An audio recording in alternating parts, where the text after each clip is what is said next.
Hi! Welcome to Girls Gone Style.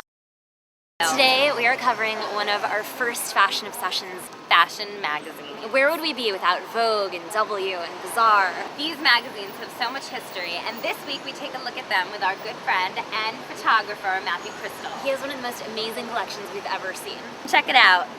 Today we're here to visit with fashion photographer and our good friend, Matthew Crystal, who has a great collection of fashion magazines.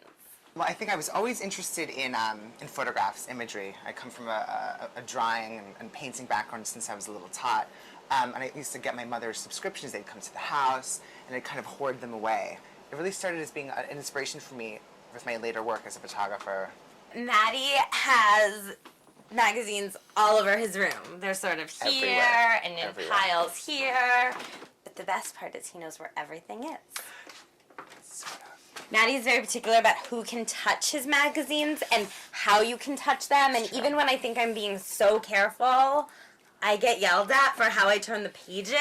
I know that one of your kind of things that you're really into is the heyday of 90s supermodel. One of my favorite issues from that era is the September 1991 issue of American Vogue.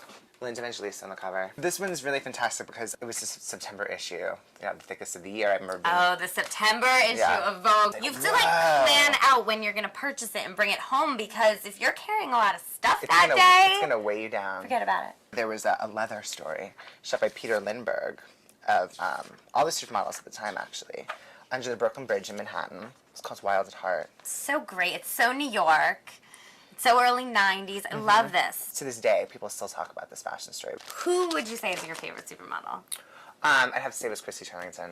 Her beauty is so refined and so serene, and she's a complete chameleon, but she's also able to always be herself. Is Vogue your favorite magazine? I think the greatest magazine in the world is Vogue Italia, and I think it has been for the past 15 years. Now, Matty, what is this in bubble wrap? This is serious. This is the 90th anniversary issue of British Vogue. And I can't say I'm the biggest fan of British Vogue, but I kind of felt a little bit of love for it after seeing the issue, because it kind of encompassed the 90 years of the magazine, and it brought back all these really important photographers that really got their start with British Vogue, like Nick Knight, and he really developed his eye there. That's so cool, all the old covers. But talk about folding out. Oh, wow. Yeah, it's pretty incredible. And the paper is just really beautiful. How many would you guess have Kate Moss? Probably like all of them. I think even the ones before she was born, she's like in the background. Yeah.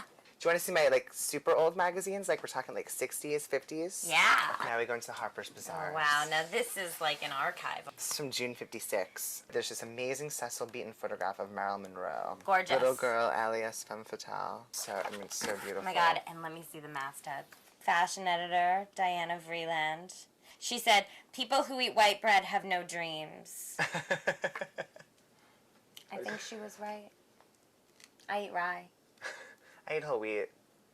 I like rye. We don't eat white because we have dreams. I dream about white bread, but I have dreams.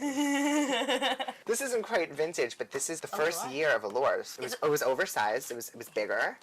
I think it premiered in March '91, so this is like the 6th issue. Stephen Meisel had been doing the covers. This was when Linda had just turned red. She was on the cover, I think, 2 months before as a blonde also. You flip through these and you find inspiration for your shoots. I mean, I had an amazing education. I went to photography school at NYU, and it was incredible. I learned how to be an artist, I learned about content and concept. But my visual cues really came from this magazine education. I think the evolution of magazines is really the evolution of our times. It's a mirror of what we were then and what we are now. Thank you so much. It's really incredible, and you are so the best. Oh, it was so much fun. I'm so glad you came. Yay! We'll come play again. Absolutely. Bye. Bye.